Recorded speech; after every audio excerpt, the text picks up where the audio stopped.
Welcome on the Indie Horror Talk podcast on season 2, guys. What's up? What's up, Jackson? What's up, Nick? How's it going? Hey, it's going good.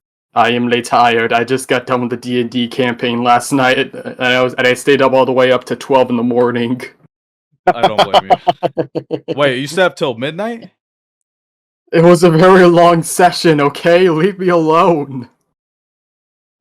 I hear you, man. I mean, you always working most of the time during the week, so you got a break, so I do the same. Yeah. So, if to those who are watching this, so if you don't know, this is Nick. This is the creator and also co-founder of Night Signal Entertainment. If you don't know who they are, but they also created some familiar games and I'm assuming analog VHS horror videos you've made on YouTube as well.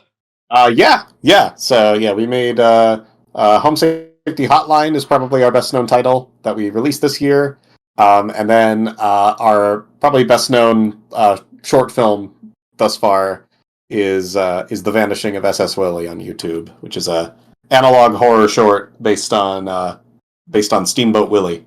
Yes. Right. Well, yeah, so since you guys have done so much horror, or at the very least your main target is horror, what I'm trying to say is what got you into the horror genre in the first place? Were there any key inspirations, like films, games, or etc.? Yeah, I mean, I like most '90s kids. I grew up on a steady diet of Goosebumps in the in the early days, and so that definitely onboarded me very quickly into loving horror as a genre. I used to constantly look out for the whatever VHS tape of Goosebumps was left over at the old Hollywood video that we lived next to, and that instantly made me fall in love with horror as a genre. I'm sure that's a common story for people of our age range. Oh my! Well, when it comes to Goosebumps, yeah, I hardly talk to anybody nowadays who is a fan of Goosebumps. I'm not gonna lie to you. Dude, I used to be terrified of Goosebumps, especially the TV show. I would seeing a clip from it would just scare the crap out of me, even if it was nothing scary. It's just like, nope, I ain't touching that. No, I want that. No. You like happy? Oh my god! I think my first exposure to Goosebumps was the Night of the Living Dummy Part 3, I think. Yeah, it was one of the ones that had it was just a clip on YouTube, and that alone scared the crap out of me. There was something really, really weird about that one, because I rewatched it recently for Halloween, and I realized one of the things that probably was really upsetting to me as a kid is actually just some of the stuff that makes it look really cheap now, but for whatever reason, the stuff that makes it look cheap now felt really unsettling as a kid. Like, it added to how creepy it felt. Yeah. Where the dummy is just a regular dummy, regular ventriloquist dummy that moves as you expect a ventriloquist dummy to. It looks really unnatural and doesn't really move in a way that feels like it can animate much. And so anytime it needs to get up and walk around, they then cut to a separate costumed person walking around, who's very obviously thicker and than the dummy was. So the dummy just shape shifts depending on what it needs to do. If it needs to walk, it's suddenly this big thick person shaped dummy, and that just felt so weird as a kid. And now it just makes it look like cheap television. But for whatever reason, that low production value stuff added to it feeling uncanny and weird as a kid. Yeah. I think that was a common thing used in movies and TV shows. I think, if I remember correctly, I think Child's Play did something similar as well for one shot, but I could be Yeah, Child's Play, they would occasionally have a short person be Chucky, and they do those in really long shots, and so he'd move really naturally in one shot, and then he'd be a puppet in the next. And yeah, I don't know. There's something about that the seams of the effects kind of adding to it. I also noticed in old Goosebumps, whenever they would do this like crappy slow motion thing, that would make my stomach lurch as a kid. Like I don't know if you remember in like the haunted mask episode when the masks would start floating towards her and they would leave this like this weird like slow motion trail of other frames left behind, and it was this really cheap effect. Like it's really easy to do, but it's just it wasn't something I was used to seeing in films because most of the films we would watch were probably like higher budget and more polished than the Goosebumps television show, and so they wouldn't do something like this, and so it would only appear in the show that we already thought was really creepy, and therefore the effect itself just added to the creepiness. Like it was like, what the hell am I looking at? Like, why are they moving like that? Oh yeah, just it's the little things, man. Ugh. Yo, I'm telling you right now, man. People can make anything, like even if it's low budget, and it still looks good. It still looks good, even if it's funny. Oh yeah, low budget I think often adds to horror in a way that it doesn't for other genres. I think it adds to horror and it adds to comedy. How? Oh, I'm sorry. Go ahead. Oh no, I think that was pretty I much was gonna ask you, like, because you grew up in the '90s, yeah. Yes, yeah. I was So born in how was it? 93. How was it like for you growing up in the '90s? I don't. I mean, like the really early '90s stuff, I don't remember a ton of. But like the biggest, I guess, '90s esque memories I have is just the fact that my old computer, the family computer, used to really freak me out because I just like it was just this completely alien thing to me, and we didn't have internet, so it was just basically like a vessel for playing a handful of games that we had that also all like creeped me out because they're all kind of in the adventure game vein, and they always felt very very unapproachable in a way that the console games didn't feel. So so those like all early '90s like edutainment games just had kind of a mysterious quality to them that other games didn't have. Like, yeah. Like these are games that are impenetrable. We'll never see the ends of these games. Yeah, I used to grow up with I want to say edutainment games, but more so just like simple point and click adventure games like Putt Putt or Pajama Sam. I used to grow up with those kinds of games when I was little. But Yep. Yeah, oh we my have those god. as well. I later Yeah. found out that those actually were designed by the same people who made a lot of the classic adventure games from that era, like Yeah. Monkey Island and stuff. Like they're all by the same person, and I'm like, oh, that makes a lot of sense that they also made all these ones that were in our era of edutainment style games, because I guess that's just where the money went for some of that genre at that time. But it was I don't know. It was kind of it's a weird and foggy era for me because it was obviously when I was the youngest. But I remember the landlines. I remember I remember the weird sound that the phone would make when we did hook it up to the internet on occasion. And I wasn't allowed on the internet regardless, so I didn't really understand what that was all for. But that I do remember that. I don't remember anything about Y2K. I remember I know some people have memories about that who grew up in the '90s, and I don't have any memory. I don't think my family was particularly vocal about their concerns about Y2K if it was on their mind, because I don't remember the year 2000 coming by and it being a particularly noteworthy thing. I guess all I remember about the oncoming year 2000 was was an ad I saw for like a re-release of like 101 Dalmatians. It was like, comes out in the year 2000. I just thought that, I remember just thinking that was just a weird sounding year. But other than that, yeah, kind of kind of normal, I guess. I don't know. It was the VHS era for well into the 2000s, so it was, that alone is, I guess, not necessarily a noteworthy aspect of the 90s. Yeah. Man, that sounds Yeah, I was cool. me and Safar were born like after the 2000, like, or the year 2000. Like, I'm a 2003 baby, and he's like, what, an '05 baby? Yeah. Is that right? Yeah, you're correct. Oh, Yeah. wow, okay. Yeah, we're So, yeah, fair enough. Yeah.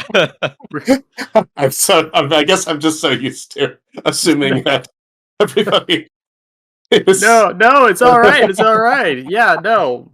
I was just I'm like, you guys know how it goes, I mean, I do. I did my homework on the stuff, but yeah. Well, I think early 2000s childhoods are probably more similar to 90s childhoods than Yeah. you would think, because we had a lot of similar stuff, and like a lot of stuff was carried over from the 90s into the early 2000s, because it sounds like you guys had like a lot of the same kind of unless I mean I guess maybe the VHS stuff is questionable, but I'm assuming because did you ever grow up with VHSs? Yeah, I mean, I used to have like a VHS player TV like in my room years ago. Okay, You know? yeah. Yeah. And I Which think I probably had a lot of 90s media on that by default, right? yeah, I think we used to have like a bunch of old Disney movies there. Mhm. Hey, same here, man. I used to have like Toy Story 1, 2 at the time, I think, and obviously it wasn't really VHS. My family didn't really have VHSs, but we had DVD players at the time already. Oh yeah, same here. We al- Yeah. we al- we also had 2000 movies as well. Mainly SpongeBob. Oh my god. I can't believe that like that movie. When did it come out? Like when did the SpongeBob movie come out? Was it Oh, I 2004? have Like, very Hold on, distinct I'm gonna memory look of it that up. I'm coming gonna out. look it up because are, like are you As a talking kid, about? I would use the school computers to check on the status of the SpongeBob movie constantly because I was so damn excited for it. Now, I remember the very first trailer for that. I don't know if you've ever seen it. I think I did. Like, is it the one with the submarine? Yeah, it's the one with the submarine clips, and I think it was one of the stranger pieces of advertising I had seen for a movie. Considering none of that was like it's all like clips from other submarine movies. Yeah. Yeah, I was checking the date, but like it came out like almost 20 years ago, and it's gonna turn 20 in on November 19th. Like we're recording this on November 14th, but like Oh it's a wow! time 20 years, 20 years ago. That is a Wait, weird. wait, Oh wait! You said November 19th? yeah, it comes out like it came out like almost 20 years ago, man. Oh, dude, 2004. dude! It's gonna be a year since we recorded on season 1 with John Zemansky on the Oh my 19th. god. Oh my god, I feel Yeah, bro. old. Yeah, man. I'm old. Yeah. Wait, You're telling me. wait, Nick. Do you know John Zemansky?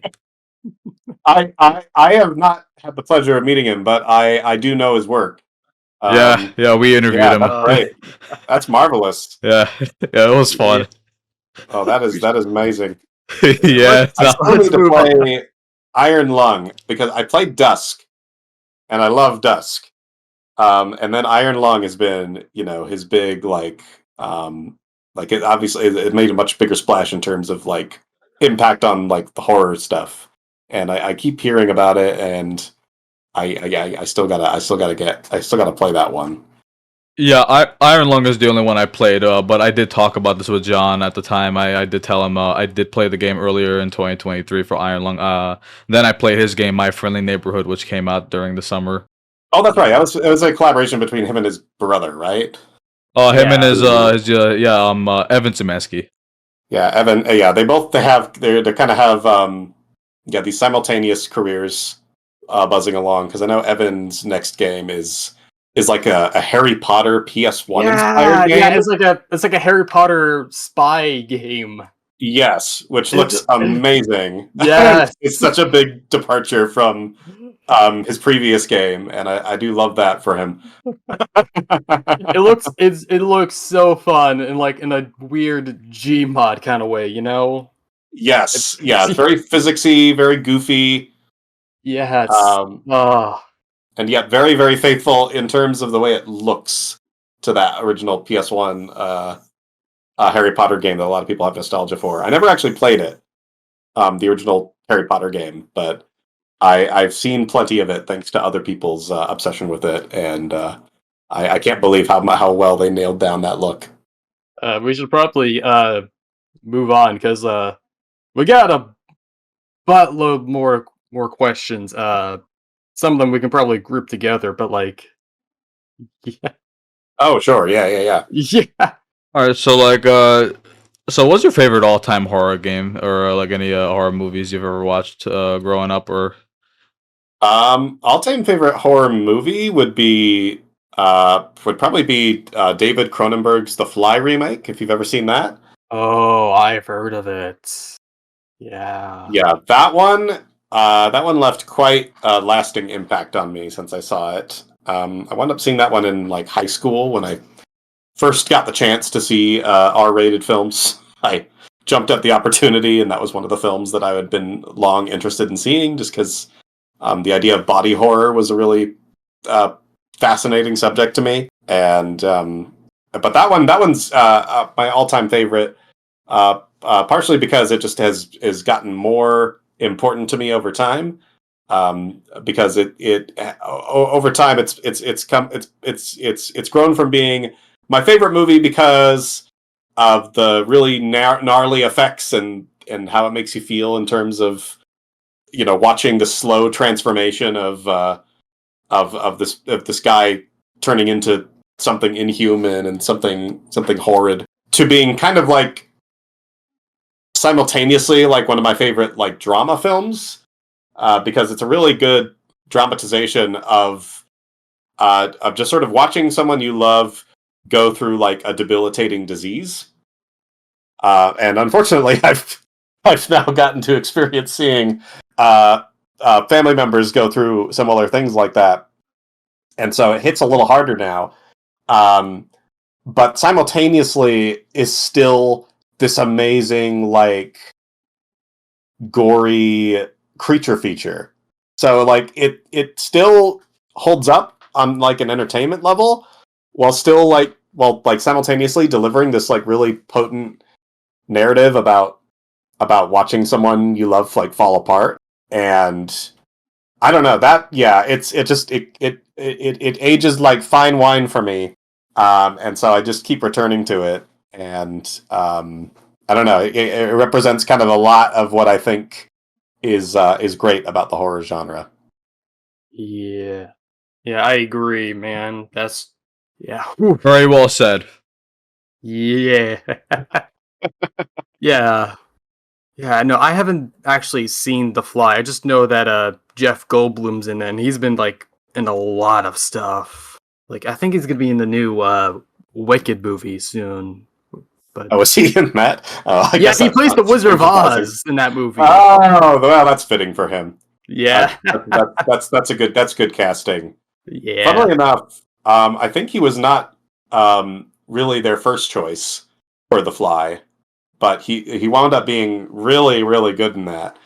Um, his performance in that is definitely one of his best, because all of all of his like weird, all the weird Jeff Goldblum isms that he does in that movie is just like perfectly suited to this kind of like quirky mad scientist character, and simultaneously makes it even harder to watch him go through what he's going through, because I think the fact that he is so eccentric and so like so quirky and funny, um really it makes it sadder in a way, because you like, I don't know, than if he was like a more serious character, because like I think seeing someone with such a vivid, bright personality undergo that kind of change, and the alteration in his personality as well, it just becomes more obvious, I think, when he begins the movie in a weird place. He's in a very distinct place, personality wise. So I think it just kind of solidifies him in that. Sorry, I'm kind of I don't know. I'm trying to. No you're worries. fine. You're fine. It's stumbling over my words here, but I think you kind of get what I'm getting at, and with what that, how he comes across that way. Yeah. We're always a fan of something. Yeah. So, we have. Thank you for now that we got through your very interesting '90s childhood. Let's talk about. So you're the head of Ninth Signal, correct? Or at the very least, you're a developer there. Yeah. I'm one of the co-founders. I'm the creative director at Night Signal Entertainment. Yeah. And what made you want to form the whole? I want to say company, more so group. Oh yeah, just like why we. Well, Yeah. I mean, the short answer is for tax purposes, and then the long answer is. Hey, what? It's not always about the. So always about the game so far. Bro, ain't no way. the very very inspiring story of creating an LLC for tax purposes. But, like we I did. appreciate your honesty. Yeah, no, damn, bro. I wasn't expecting the answer, but oh boy. Yeah, no. Yeah, we Oh, appreciate fuck. the honesty. The secret reason why most companies are started is is so that you have a nice safe entity that can take on any of the any debts instead of you personally if the bad times come. And thankfully the bad times have not come, but I recently finished reading a book of somebody who did not do that and was punished for that severely. So that aspect of starting a business is fresh on the mind for that reason. But no, I mean, like, in terms of like the kind of spirit behind it, and like, why we want to start like a horror company specifically, and because that's kind of what Night Signal Entertainment is. It's meant to be a horror entertainment company, and that's a very specific type of company to make. Is partially due to how things went down with our other company, because David and I we worked for another company that we co-founded together called Delhi Interactive, which made a game called We Need to Go Deeper, and then afterwards a game called Camp Canyonwood. And that was kind of more like lighter, like family entertainment stuff. But something that we kind of realized in making those two games, because We Need to Go Deeper did really well, and we all kind of were like, all right, cool. So our audience will just, follow us to our next project, no matter what it is, right? And that turned out definitely not to be true. We made a completely different type of game than We Need to Go Deeper after its success, and quickly found out that just because you have an audience does not mean they are going to share your interests as you depart from their genre of choice. So David and I in that time had also just kind of sprung out and made Night Signal, a little short horror game about watching TV at night and finding weird signals that come on at night. And we named the new company after that game, because that's kind of the start of our new trajectory into horror.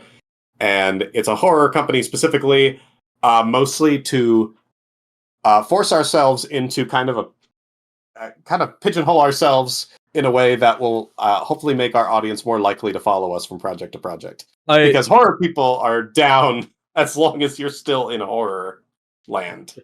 I like the name that you came up with, the company, Night Signal. So how did you come up with the name for that?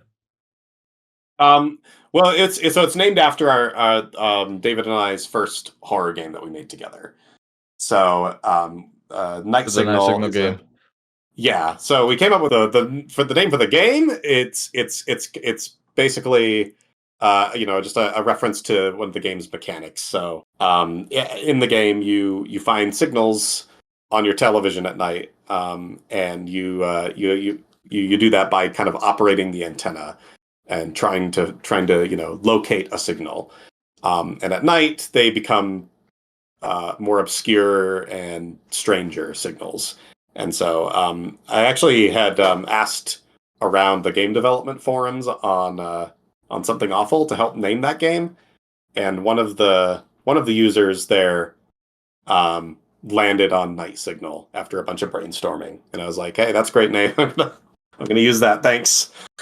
so, so technically, that one user over on Something Awful is now responsible for also naming our entire company. So I hope he gets royalties though. after that little brainstorm sesh that we had in their forums, I think they came up with the catchiest title because So I had been calling it late night TV up until then. I mean, that's not a bad title. I mean, it makes sense.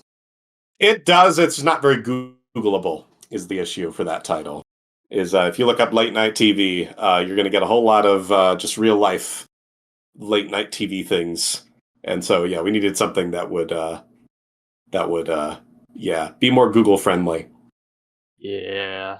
But I also, oh yeah, sorry, go ahead. no, yeah, no, I was gonna ask you. So like the game Night Signal come out before you formed Night Signal Entertainment.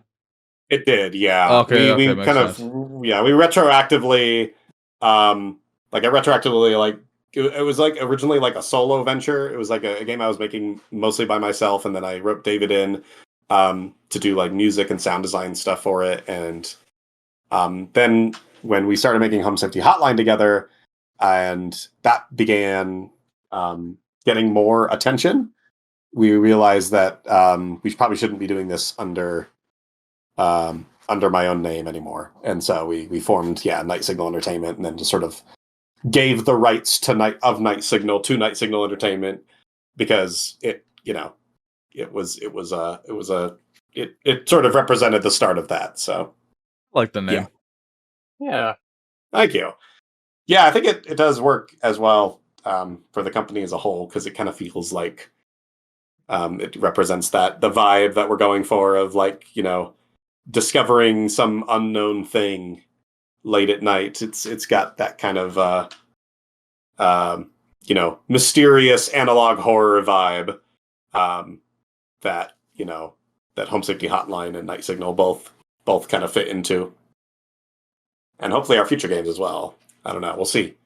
Yeah. Okay. All right. So I'm actually this is nice. I actually like hearing your stories that you're sharing with me and Jackson here. This is nice. Um, I used to be not much of a talker, so that's why I wouldn't really have much to put into the conversation myself. So I'm just best for listening. So Okay. What he's trying to say is that we're both very introverted people, to say the Ye- least. yeah, yeah. He said it. He said it. So Someone has to say it. hey, yeah, it's always better to be honest. Oh, I feel that. I'm definitely a very introverted person in real life as well. I'm all too happy to blab about myself when people invite me on to talk about things we've done. No, But you're fine. in real life, I absolutely I feel you there. I Uh, am absolutely terrible at talking. no, you're good, dude. Yeah, no, you've been doing very well so far. Same with Jackson. Could you try to like walk us through like the creative process behind like the vanishing of SS Willie? Yeah, sure. So our short film, The Vanishing of SS Willie, that we released on January 1st of this year, was very deliberately made to release that day because that is the day that Steamboat Willie went public domain. And so that was actually the entire reason for its existence, is that I think, so like for a couple of years now, I've been trying to figure out something we could do with these recent big properties that had entered the public domain. So like Winnie the Pooh entered the public domain a couple of years ago. And so I had been pitching around kind of my inner circles and to David and stuff. We got to do something with this because somebody's going to do something eventually, and we could be the first to do it. And for a while, I was pitching a Winnie the Pooh horror game, and lo and behold, a Winnie the Pooh horror film had come out shortly after I was pitching that, and I was like, "Oh, all right. Well, we've been beat to the punch, so we're not going to be the first anymore." So the initial wave of press is probably going to move on after that. And so I started looking to what was going to come out in the near future, and I saw that Mickey Mouse was next. I'm like, oh shit, oh, okay. Well, that's the big one. That one is that's going to be the absolute gold rush moment. Is Mickey Mouse is going to public domain next year. So I said, we are not missing this opportunity. We have to do something. I don't care what we do. We just have to do something. And it has to come out the day Mickey Mouse goes into public domain, because it'll be the gold rush. And so we were back and forthing a whole bunch of stuff. We were doing we were talking about a game project that we were going to maybe work on in between Home Safety Hotline development, but Home Safety Hotline wound up taking up pretty much all of our time, and so we kind of canned the idea of doing a game, and kind of at the last minute, in the month, in December, November, I wrote this script for this short horror film that we could do in a reasonable amount of time, that was kind of inspired by an old silent film that my friends had shown us, called Haxan, which is this 1920s silent film documentary about witches and witchcraft, and it's this really cool. It's really cool to see. I guess it was really cool to see an old documentary and the way that they were formatted then, and between that and all these kind of classic stories of missing ships throughout the ages, it just seemed like a fitting way to adapt the Steamboat Willie story would be this kind of analog horror style, but with a 1920s twist, silent documentary. So we wrote that. Made all these creepy photoshops of the different crew members of the SS Willie, mangled in horrible ways in the way that they in a similar ways that they were in the original cartoon, but with kind of a realistic take on how that would go down if they were actually being turned into instruments by a mouse. Oh. So essentially, the entirety of Steamboat Willie just happened in universe, and afterwards, that's when SS Willie occurred. Exactly. So that's our version of the pitch is basically Steamboat Willie, exactly as you saw it, but with realistic consequences. So sort of recharacterized Mickey as this as this disturbed individual who was no longer going to take shit from Captain Pete, and decided to do away with this crew and make them turn them into his instruments for his twisted pleasure. I'm just thinking about the pig scene in the original short, where he played this one pig feeding her little piglets and just using her. It's just It is so. I'm just. Oh my god, that is just. My mind is very disturbed. I'm sorry. Looking at it right now. I'm looking at the y'all's channels right now. I'm looking back at the Vanishing. It really looks dude, you I guys thought got you some were. good stuff on here. Thank Yeah, you. yeah, no, yeah. I think, yeah, that's like the one thing I recognized from your works. Apologies that I didn't do my homework Oh, it's all previously, good. No, you're good, but Jackson. yeah, I like the moment I Yo, saw like the SSW, I was like, oh yeah, that was a really cool short. And yo, honestly, I just you gotta check their shorts that they made on the channel. I'm looking at it right now on my phone. I know, It's but awesome. like, but Yeah. yeah, it was yeah, no, just that short was just honestly, I don't. As far as I'm aware of, like the short came out like far before any of the horror movies were announced. So this was Yeah. like the first attempt at making a horror themed Mickey Mouse project. Yep. I But believe Wikipedia calls us the first to actually have a published film about Steamboat Willie that is not made by Disney. So we're mission accomplished. We were the first. and you're probably And going to be so the only good ones, considering the amount of horror movies being released based off Steamboat Willie. I have some hopes for one of them. Screamboat is, I think, being made by some of the people behind Terrifier, and that one looks the most promising to me of the ones that have been announced. But I think, yeah, I think the problem is that a lot of these adaptations, and I include the Winnie the Pooh one in this grouping, they all kind of just seem to ignore largely the the potential of turning these types of things into horror movies and just sort of make Mickey a generic slasher villain.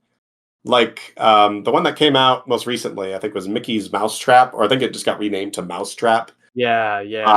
Where it's just like a guy in a Mickey mask goes and kills people with like a knife, and it's like, yeah, you're kind of missing out on an opportunity there, right? Like, what's the reason? Like, what's the unique selling point of it being Mickey other than it looks like Mickey? Like, I think the best case scenario for a lot of these public domain properties is being actually adapted into horror. And that's what we tried to do with ours. Like, he's still a killer in ours, But but like he's an I, actual mouse. yeah, for one, he's an actual mouse. So ours is now in a world of animal people, which hasn't really been done in horror as far as I can tell. Like universes completely populated by animal people is kind of a weird, creepy idea in and of itself. If you like treat that idea realistically, I feel like it's kind of provides this like uncanny valley history to your world. But also, like, our Mickey kills like Mickey kills, right? Like our killer kills in cartoonish manners. He turns people into instruments. And so, because that's what he does in the original short. So it just adds like an extra flair to the murders, I guess. If you if Yeah. you, if you actually kind of use the source material as inspiration. Um, and granted, I think the Winnie the Pooh horror films pay up on that promise a little better in the sequels, from what I understand. Like, I guess two maybe does a little more with the fact that they are animals that are doing these murders, or like animal people doing these murders. But yeah, I think the reputation of public domain horror equals low effort shit is mostly due to the fact that a lot of these are put together so quickly that they don't really pay much care to, I guess, the opportunity of turning these specific characters into murderers. Like, it's got to be better. It's got to be more than just they look like this character and are a generic murder person. Yeah. Generic slasher villain is the cheapest and easiest way to do it, Yeah, I but think it's that's like also the least exciting. Yeah, I think that's like one of the biggest problems, like with these public domain horror movies, for lack of a better word.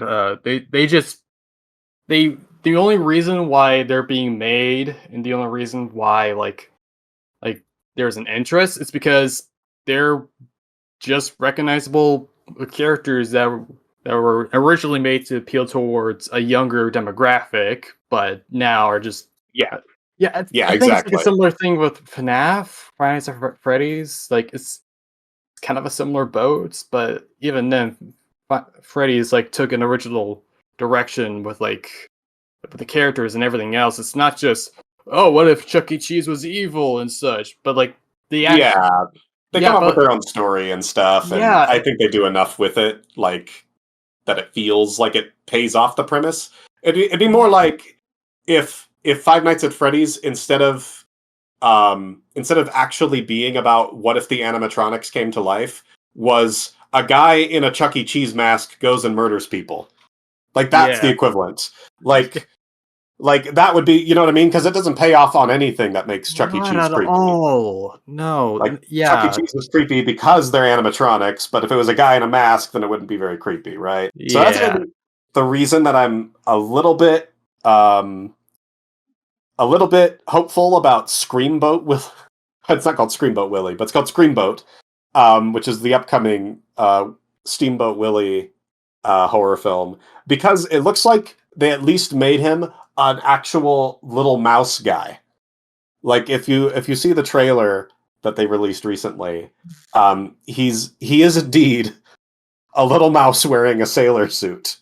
I'm like, okay, It's just a little man. He's just a little man with a large knife. a little guy with a large knife. Like he's still a generic slasher villain. It looks like he's just gonna go kill people on the boat, but he's on the boat. He is a mouse. There's at least more going on there that pays off the premise a little better. Um, So I'm hopeful that one has the potential to be at least fun. And they got the guy who plays Art the Clown playing Mickey in that, which, given how expressive he is, makes me hopeful he will bring a really entertaining quality to a Mickey Mouse slasher that the other ones haven't had because they've just been guys in masks. And this one, it looks like they actually did like mouse makeup on him, so he looks like a freaky, like, killer Cat in the Hat or something. It's Honestly, I'm Oh just way. picturing it just like this 2 foot tall anthropomorphic Mickey Mouse character just running around with like a large knife. It's like, "Oh, good job. oh, exactly. That's what you want. What the fuck? It looks like a little kid with a knife just running around. Uh, yeah, that's what I'm picturing. You just a horror Steamboat Willie, to be honest. But that The fuck? that at least delivers a little bit on the premise. That's exactly that. There's some fun to be mined from that. yeah, it's just so ridiculous. But yeah, honestly, just hearing about it, I'm very intrigued to see what Screamboat does with Steamboat.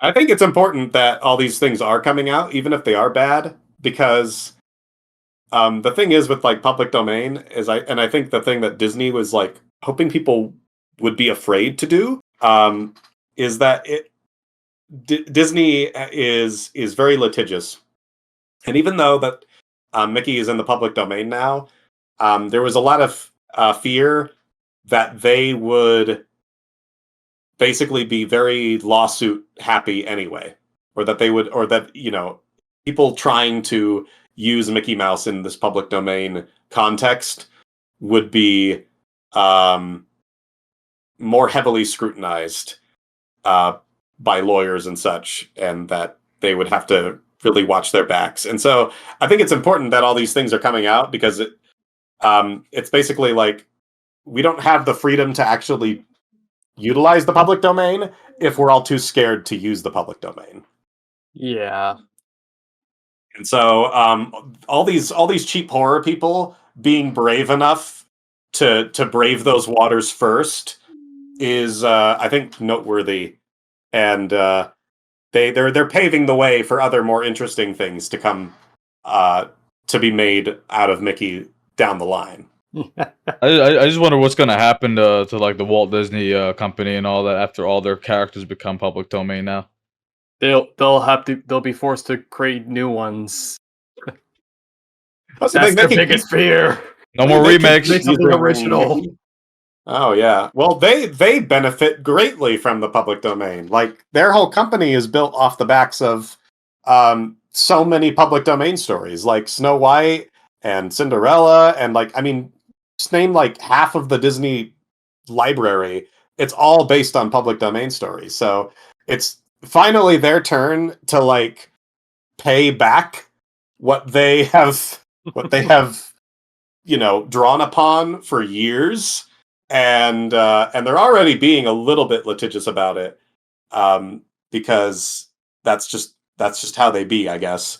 Because I think this is the reason that Screamboat and Mousetrap don't even invoke Mickey's name, even though Mickey's name is at the beginning of the Steamboat Willie cartoon. So I think it's perfectly fine, or it should be perfectly fine, for people to use Mickey's name.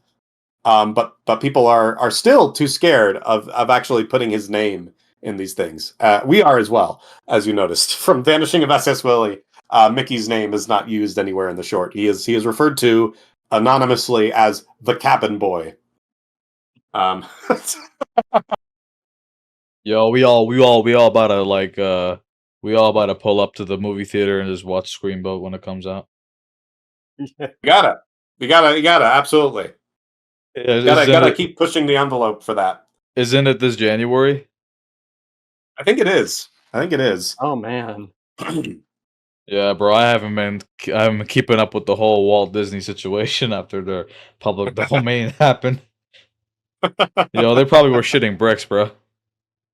Oh yeah, I think there was some little conspiracy theories for a while about why that one of the reasons they had changed the Walt Disney Animation Studios logo to Steamboat Willie, whereas it was something else before that. I forget what it was before that, but they had changed it in recent years to a little clip of Steamboat Willie, and people were like, "Oh, you know why they did that? They did that because that means they can now trademark that as part of their logo, and now if people try releasing the short, they can go, oh, that's trademark infringement, which does not have an expiration date." They're very clever and they're very sneaky. I think people who try to release just the short, even though in theory it should be perfectly legal to do so, might be running into troubles based on their little trademark gag there. And they're probably gonna keep doing it. Yeah. Unfortunately. Yeah. I feel bad for the animators though. Yeah. Why is that? Anywho. Huh? Not that it's really relevant to like the topic or anything, but like I know like animators like they're not having jobs anymore right now. What's going on currently? Oh yes, yeah. I got you. Yeah, that's fair. Yeah. Unionize animation, damn it. Oh. Well, now that we've talked a lot about Steamboat Willie, actually there's I think half of these questions all relate to Home Safety Hotline, so I'm just gonna group them all to one big old question. Mainly, what made you want to develop the game? What was the inspiration? Or just share. Sure. Yeah, just general. Just talk about Home Safety Hotline. That's all I ask. Insert Home Safety Hotline discussion here. Yeah, absolutely, sure, absolutely. I guess the quick spiel on Home Safety Hotline for those unfamiliar with it is that Home Safety Hotline is a call center horror game about working at a call center for diagnosing household pests and supernatural hazards. So, yeah, the game puts you in the shoes of a call center worker who has to answer incoming calls that from concerned homeowners who are basically asking, "What's inside my home?" The gameplay loop is really crazy simple. People just call you up, they tell you what's going on, and you have this sort of database of household hazards, and that is also full of weird, creepy things to peruse at your leisure as you try to answer each of their concerns and send them little data packets of information based on what you think their problem is. And if you're right, they'll never call you back and they'll leave you alone. And if you're wrong, they'll call you back to either complain or leave you a horrifying message of their death, depending on how severe the problem was for them. Oh, So that sounds very comfortable. I can see why Safar suggested we have you on the show. That sounds very intense. Yeah, I like Nick, bro. That's my homie now. oh yeah, it's a very it's a very like very very simple game, and that's partly why we decided to make it, because it was something that we could put together rather quickly in a time of great financial duress, because our last game we had come out with did not do very well, and so we were kind of in a desperate, like, oh boy, okay, we gotta make another game, and we gotta make it quick. So I had this document on the back burner for a while of a game about a bestiary hotline. So at the time that I had wrote the document, it was just this really simple, like, I don't know, you work for the people who write the bestiary in like a Dungeons and Dragons setting, and peasants call you asking what monster is inside their house, and you send them what monster it is. And it would be this really just basic, call and answer kind of routine. And then I was trying to think of ways to make that feel a little more, I guess, like more marketable, to put it in a cynical way. And I was getting really into analog horror at the time, and it just felt like a really perfect, like it would be like a perfect blend to put analog horror vibes into this. And it could be this like Windows 95 style thing, which is perfectly in line with the kind of, old technology vibes of analog horror videos. And then putting this all in a horror context just added an extra flavor of danger to it, that it didn't have in the more kind of goofy Dungeons and Dragons setting. And so that seemed to make it all click together in a really satisfying way. So that all came together really fast, and development wise, it also meant we could rope in lots of our actor friends who we have met over the years through my wife's various gigs and jobs. She does a lot of sort of acting jobs from all over the map. But one of the more prominent ones that you might have heard of was that she did an acting gig, and then I in turn did an acting gig with her at a local theme park called Evermore Park, which was now infamous thanks to a 4-hour-long Jenny Nicholson video going over its various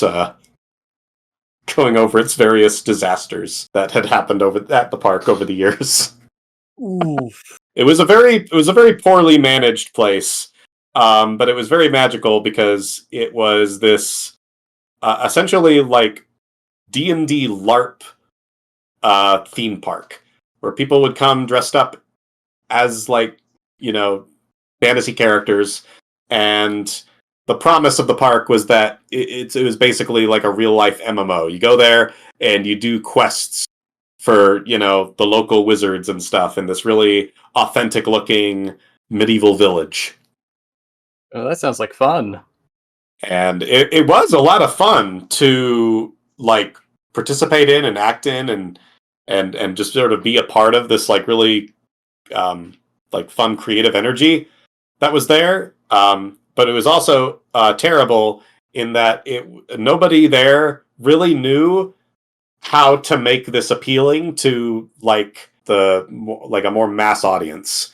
Like it had an audience, and it had a very consistent audience, but it had a very consistent audience of dedicated nerds, which was like maybe like 40 people. And then the rest of the people who went there would go there and be like, what do I do? Like, what is the point of this? Because yeah, role playing, I think, to like the average like Disneyland going family is just kind of an alien and hostile experience.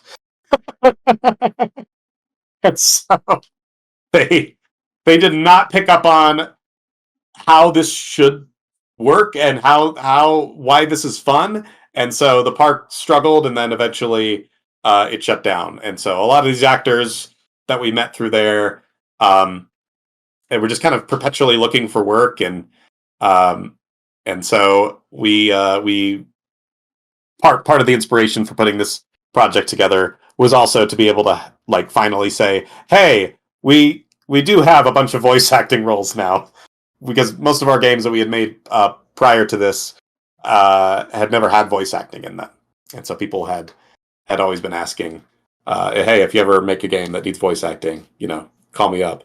And so finally we would have a game that would require lots of voice acting, in fact, because the call center premise lent itself really well to that. So anyway, so this game is just sort of a fusion of many different things. It's the fusion of trying to find opportunities for people around us who we know, and trying to find a game that we can make quickly, and a game that we at least going in, we knew that some of our mutual people would be interested in. Like, I mentioned this before the podcast, but Trevor Henderson, notable horror artist, had taken an interest in our work after we made our first horror game together, David and I, Night Signal. That grabbed Trevor Henderson's attention, and he kind of boosted that for us when it came out, and talked about it on his Twitter and such.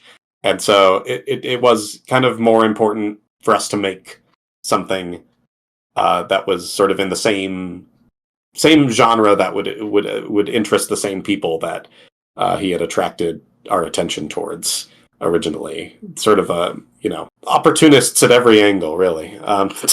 It shows that people care. So, I mean, I care about this whole project you guys have, so I like it. Yeah. I mean, I just think it's cool that you guys like managed to get some of the people you've worked with previously to help you out with this project. Oh yeah, and we just love like working with actors now too. Like, this reminded me that it's a lot of fun to have vocal performances in your game, because it adds a lot of life and energy to it that I just that our previous games that just didn't have, because we didn't. Yeah, this is just new territory for us. So it was a lot of fun to see how you could add a new dimension to a very simple game by just adding very colorful vocal performances in it. And I know it really made the game stick with people more, because a lot of people will talk about how particular failed calls in Home Safety Hotline have just really stuck with people because of how agonizingly horrible it you can hear things got for the person on the other end of the line, thanks to you getting a question wrong in your little Windows 95 interface. There's something very I think kind of isolating about a game that basically sees you with really limited tools to help people in the context you find yourself in. and really horrible consequences for people on the other end. How do you okay, how do I ask this? Okay, so how do you approach creating like a sense of dread or fear in your work, and whatever do you find most effective in invoking those emotions with the techniques? I think something that I found works really well for creating horror is just creating implications and then not answering them completely. I think implications have a really are kind of like a perfect balance of giving you enough that your imagination has something to work off of, and then letting your imagination do the rest. And Home Safety Hotline and Night Signal are both kind of filled with moments that try to imply something and then kind of run away before telling you much more. Like one of the I think the entries that gets us the most questions from people, because I guess it sticks with them for this reason, is the whistling fungi entry in Home Safety Hotline, which is an entry about a type of fungus that grows in your home that has these little holes in it, and it makes whistling sounds, and they just sort of grow in your walls and such. And the entry just sort of describes this kind of normal sounding fungus, and talks about how it's pretty much harmless unless you hear them whistling in unison, at which point evacuate your home immediately. And it does not tell you why. It just says that you need to evacuate your home if you ever hear them all whistling in unison. And I think it's something that's simultaneously really good for comedy and horror. Is that type of hit and run style thing where you just sort of imply that something bad is going to happen, and then you run away before giving any details about that. Yeah, I think people talk about that a lot with horror, like that it's about like the unknown or whatever. But I think it's not quite that simple. It's not just like what you don't know. It's like you have to set up an expectation for the unknown, and then you can leave it to the unknown. So that's our version of fear in the unknown is a lot of stuff like that, where you just sort of tap it and then you leave. So similarly, another one of our entries that frequently gets this moment frequently creates like laughs and kind of weird questions about like what do they mean by that, is one of the earlier entries, scarier entries that you come across, talks about when describing this creature's face. It says it has no false face, and that always creates a weird jarring moment for people who read that, because they're like, well, wait, what do they mean by it has no false face? What is a false face? And what does have one? What does that mean? We're like, we're telling you something that you are supposed to already know what it means, but you don't, and so that creates this weird, jarring moment where you realize that there's more in store for you than you realize, and a lot of that's just inspired by kind of like real life horror, and how those types of things, how those types of like frightening revelations happen to me all the time in my adulthood.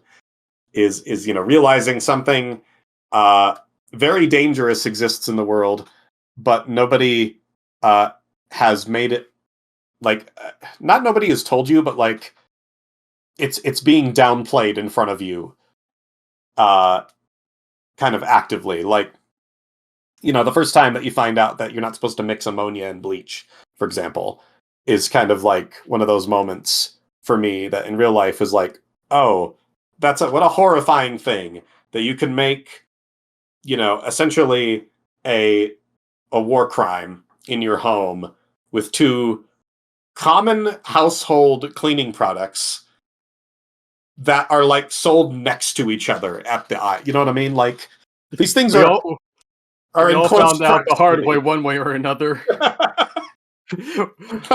I hate when that happens, you know. It's just a very common accident, and now I'm banned in 7 countries.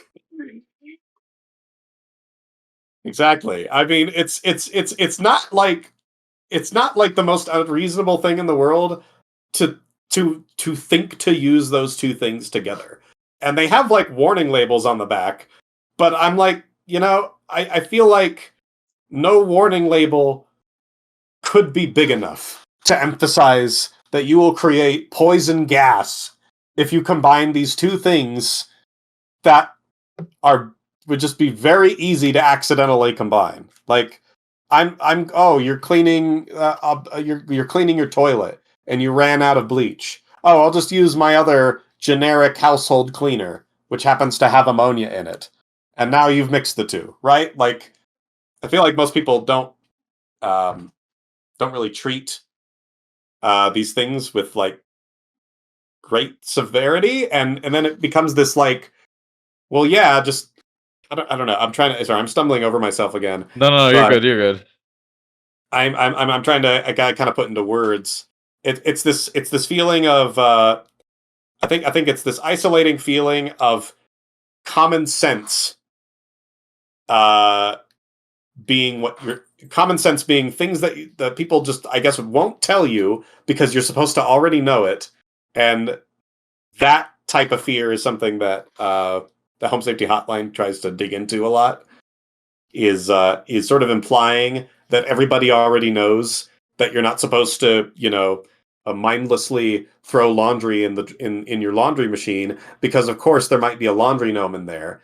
Why didn't you check for it? Everybody knows that. Everybody knows you're supposed to check for laundry gnomes before putting your laundry in the laundry machine. Otherwise, you're going to break your laundry machine. Honestly, I was wondering if you have like an answer for like the frickin' wall shrooms. What exactly happens when they sing in unison? Like, do you actually have something in mind for what happens to someone if they don't leave? We've had a couple things that we sort of like headcanon, if you will. But I like to be I like to continue to be coy about that and not talk about what it is because it's much funnier if it does not have an answer that's solid or if it's left to people's imagination. But we've had a couple things in mind, but nothing's funnier or scarier than just leaving it to people's imagination. So I will refuse to. I will continue to refuse to elaborate. Okay, I see how it is. I see. Not giving me your secrets. I see. Or we can ask this while we're after the recording session. Don't worry. Yeah, it's fine. It's fine. I should probably play the game once we get off, though, because I am very intrigued. I'm sorry I haven't played it sooner. Okay. I mean, to be fair, for me, because it's better that I don't know much about it. So like the more I learn, I guess when I play it. You haven't played it either? No, I haven't played it. No, I mean I've watched videos like Jacksepticeye guy. I know he's played it. Ah. Yeah, well, man. Now it's on all consoles. So everybody, no matter what platform you're on, you'll have access to Home Safety Hotline. W. Plug. It's everywhere now. We don't have an excuse now. W Night Signal Entertainment. So, well, now that we got what makes great horror or what makes great dread and fear, well, in your opinion, what sets apart truly great horror from like the rest of the genre? Like, are there any creators, films, games that you believe have redefined or elevated what horror can be in recent years? Or Yeah, I mean I'm not much of a gatekeeper for horror in terms of like what makes what separates the great horror from the bad horror, because I just love like pretty much all of it. But I think the quality that I probably hold in higher regard for horror that I like is a horror that's made um, just very earnestly. Just horror that has a lot of that person put into it. So horror that's very personal, whether it's like personal in the sense that it's like horror that's like created based on like really personal experiences, or just horror that is like inspired by something you really like, and that you just like it's just like a love letter to just like stupid thing that you like. I love those in equal measure. Um, so I think the important ingredient is just kind of just uh, letting yourself bleed into your work to some degree.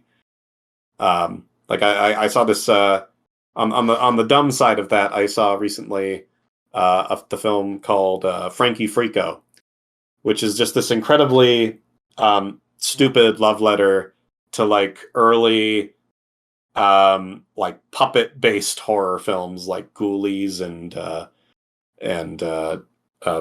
Critters and things like that, where it's just basically an excuse to have a bunch of gags with these goofy looking puppets, and it's a very stupid movie, but it knows it's stupid, and it aspires to stupid. So I appreciate that wholeheartedly, and I had a great time with that. And then I also have a great time with much more serious things that are going for something a little more deep and personal. Like I'm a big fan of all of Jordan Peele's work. I think he puts a lot of himself into all of his films, and I think he thinks deeply uh, about every moment that goes into every one of his films. Um, and I completely adore all of his work for that reason as well. Yeah. So I think, yeah. Well, if that's how you feel, then I respect that. Sorry, two of my dogs are fighting in the background. I think I Yeah. might got it recording. I couldn't tell what was that. Yeah, no, that my dogs are currently fighting. Sorry about that. No, you're good. So But- wait, so but you seem to like a lot of films though, Nick. Yes, yeah. I guess I haven't talked about many games yet. Yeah, no. That's perfectly fine. It's always good to talk about films too. I mean, we mainly talk about indie horror games, but I mean, indie horror movies are fine as well. I think it part of it is that it's easier to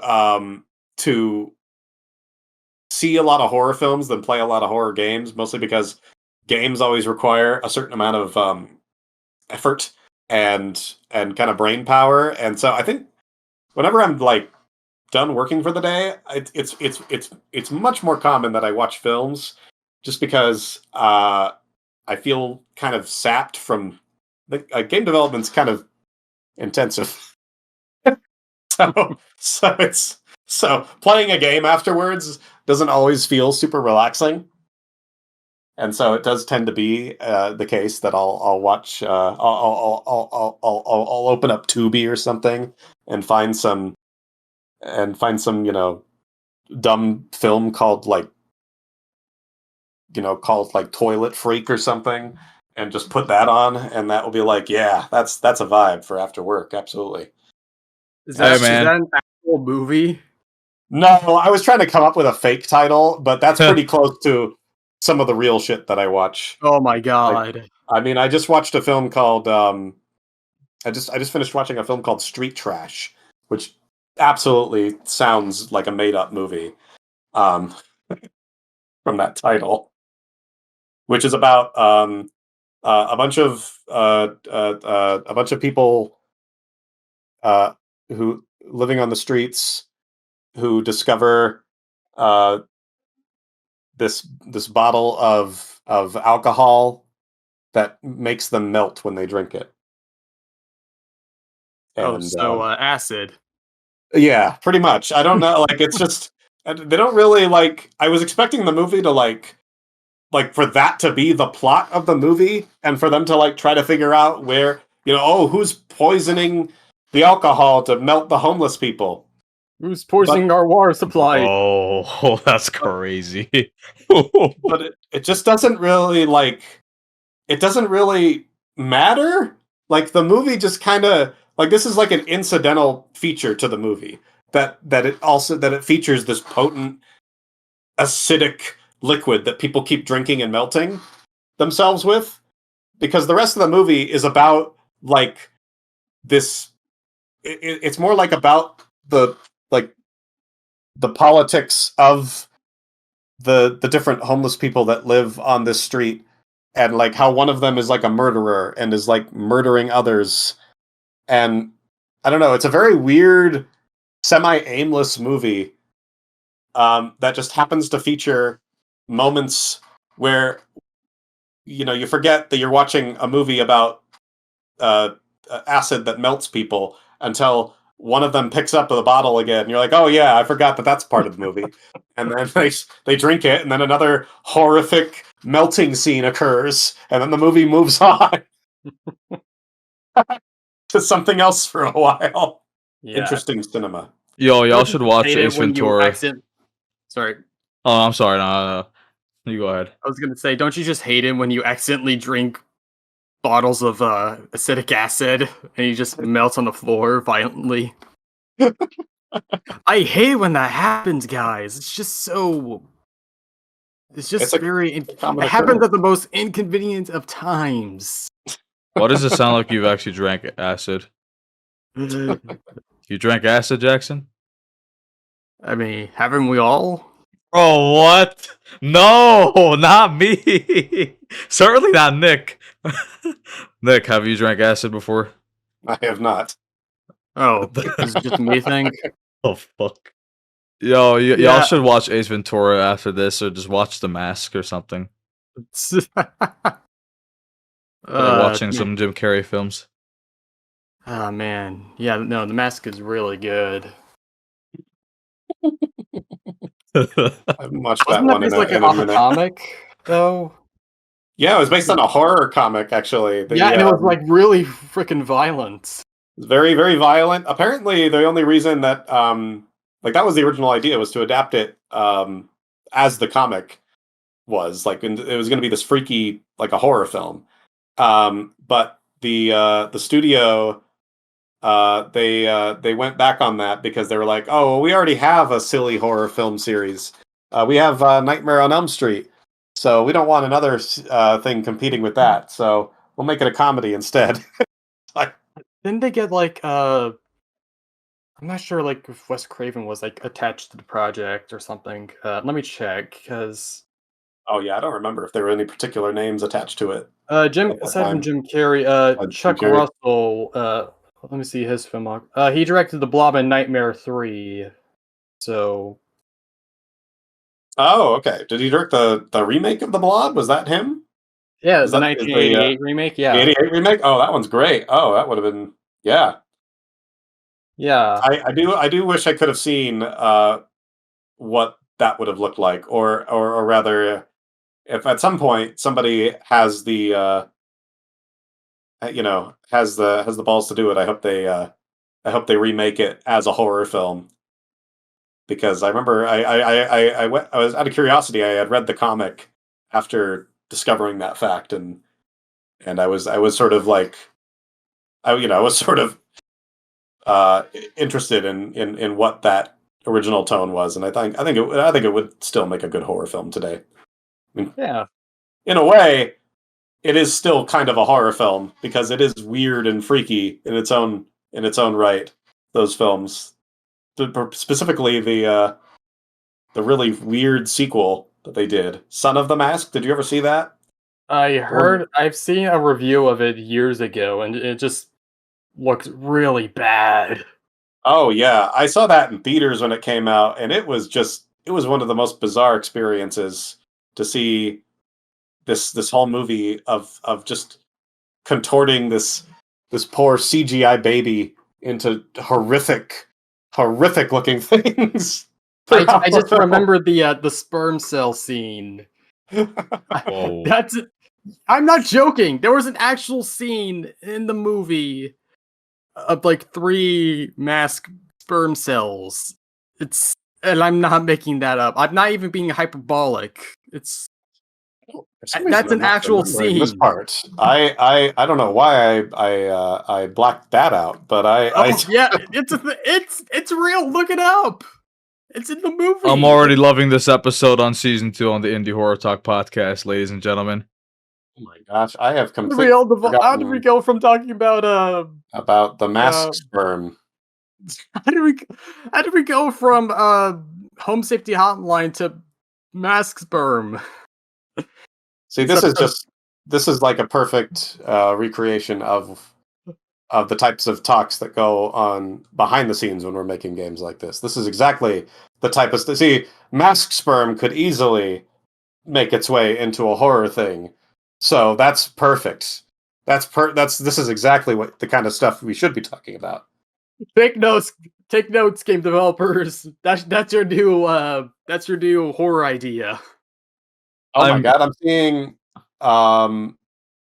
amazing concept art of the mask sperm, which apparently at one point was going to feature like motion captured faces. Oh no! I'm seeing Eddie Murphy as a sperm. Wait, what? Like somebody put in the concept art or at least it looks like Eddie Murphy. I don't know if that's Eddie Murphy or not. I'm gonna look this up. Yo, that's all you, Jackson. It's all you, Jackson. Oh my god, it does! It does! I found a picture of it, it actually does. Next thing I know, it's gonna be one of Jackson. This is very bizarre. I gotta rewatch this film. Oh my god! Oh my god, you're right. Oh, this is amazing. I take it back. I don't think they don't need to remake anything. This was perfect. They already made a horror movie. It was Son of the Mask. That's when they made it a horror movie. I'm not gonna. They got the right idea with that adaptation. Oh my god! Oh my god! Oh, I am so sorry, everyone, for derailing this entire conversation. Yo, this is like the W episode on Indie Horror Talk. You know what I mean, right, Nick? W episode, bro. Episode of Indie Horror Talk. Favorite episode, bro. Favorite episode. Everyone derails and starts talking about the Son of the Mask. To all our listeners out there who are going to be listening to this episode, please be sure to support Nick and Night Signal Entertainment and go check out Home Safety Hotline. Yes, please. On all platforms. Don't make the same mistakes we did and look up Son of the Mask concept art. Thankfully, I'm the only one of the 3 here that did not look it up. Or I don't know until I did it after. Which I regret doing now. God. We should probably wrap this up. We just got one more question. Oh my god. So Nick, what do you see for the future of indie horror games, and where do you hope to take your own work in the next few years? Looking ahead. I mean, I think it's a very unpredictable scene, but because people are constantly, constantly figuring out new subgenres inside of indie horror. It's a very, very creative bunch of people, which I admire.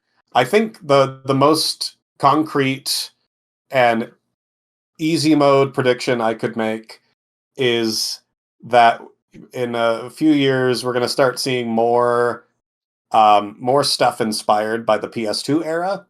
And I don't just say that because our next game is inspired by the PS2 era. Wait, is it actually? It is. Our next game is called Please Insert Disc, and it's inspired by the PS2 menus. And it is a game that will be about trying to fix your PS2. Essentially, it's not a PS2 in the context of the game. It's a fictional console inspired by it called the Neptune 2. But I do think that as time marches on, that's the one consistent thing that's been very obvious over time is that people always make things inspired by their childhoods, and as time marches on and new developers enter the scene who are, younger, their childhoods will get more recent. So we've been seeing a big wave, recently of PS1 inspired horror. That's been kind of the defining feature of this era. And I think obviously it seems obvious, and it is obvious that PS2 would be next. The PS2 Xbox GameCube era of horror games is next, and with that, I think we're going to see stuff like I don't know. I think we're going to see maybe like very kind of like brown and gray looking third person action game horror. I think that's what we're going to see next. I think that's what will be coming next. Is a bunch of games about a little third person character running around kind of big creepy environments, probably fusing together memories of things like Shadow the Colossus with Silent Hill with what was that GameCube game about the guy with the eggs? Billy Hatcher. Yeah. I think that was developed by a Sonic team, actually. Yeah, whatever you get when you combine Billy Hatcher and the giant egg with foggy memories of PS2 horror games. Oh, that's the game I want to play. just Billy Hatcher going through Silent Hill. God, I don't want to know what the monsters in that game looks like. I think these are the kinds of memories that are gonna create the next wave of indie horror games. So it'll be it'll be a weird fusion of stuff. I can't say I'll be able to accurately predict exactly what types of games will come out of that, but I think they'll be inspired by that era of games, which is an eclectic bunch of games. So there'll be stuff all over the map, but there will be at least one Billy Hatcher and the Giant Egg inspired horror game down the line. Oh, absolutely. That's yeah. It's almost guaranteed at this point. Again, I'm still trying to figure out how that would work. Is it gonna be just Silent Hill meets Billy Hatcher or something? That's what I'm thinking. Just Billy Hatcher was like Silent Hill-esque monsters. It could absolutely be it. I've never played Billy Hatcher, so I guess I wouldn't know what that would look like specifically for that one. But I guess we're already kind of in the. I guess it's in a way we're kind of already in this era because there's like a bunch of like nostalgic platformers that have been releasing around these like in the past few years that are in this kind of like that kind of fit in this era. So I'm not sure what particularities of the PS2 era people will pick up on as like unique selling points for new indie games, because I think looking like a PS2 game on its own might not be enough, just because I think it's as the eras march forward, they become they kind of blend together more. Like I think PS1 as a style visually is more distinctive than like PS2 style looking game. But I could be wrong. It might be that I'm not able to see what some indie developers might note as something that they remember as a distinct quality of that era visually, and they'll be able to pick up on that, and then they'll make that, they'll exaggerate it and they'll make it a little more obvious, and then it will be a more distinctive throwback style. Maybe something like the other thing that came to mind was something in the vein of. Do you guys remember that Xbox game, Grabbed by the Ghoulies? Oh yeah. Didn't Rare make that? Rare after they got acquired by Microsoft. Microsoft? I don't know if that was after or before. Actually, I think that. Yeah, might I have been remember before. it being released on, because I remember it being like associated with when Rare was bought by Microsoft. I think They hadn't released like an original Banjo-Kazooie game in years. Okay. Yeah, Wait, you said Rare? Yeah, Yeah. as in the company. Wait, they made Sea of Thieves. Yes. Oh yeah, that's the most recent thing. I used to always play Sea of Thieves. I love Sea of Thieves. Oh, you played Sea of Thieves? Yeah, man. I used to play Sea of Thieves. Yeah. I am the games we talk about here. So far, I am severely disappointed in you, man. Damn, bro. I am severely disappointed you play games like Sea of Thieves and I don't know, what do kids play nowadays? Fortnite? No, I don't play Fortnite. Good. I do not play Fortnite. I actually do not like Fortnite. Not many people do, but still.